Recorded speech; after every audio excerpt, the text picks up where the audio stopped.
Let's study the differences between three words: CITE site, SITE site, and SIGHT site. Let's study them one by one. First is CITE site. Cite means to give an example. Let's take example sentence.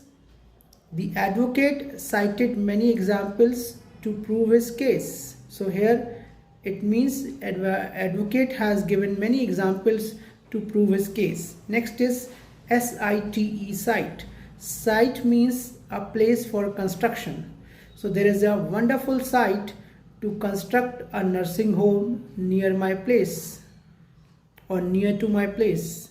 Next is SIGHT site. That means a beautiful scenery or beautiful place or beautiful view, you can say. So we can say Mussoorie has a beautiful site, places to visit for many tourists. So let's have a recap between these three words.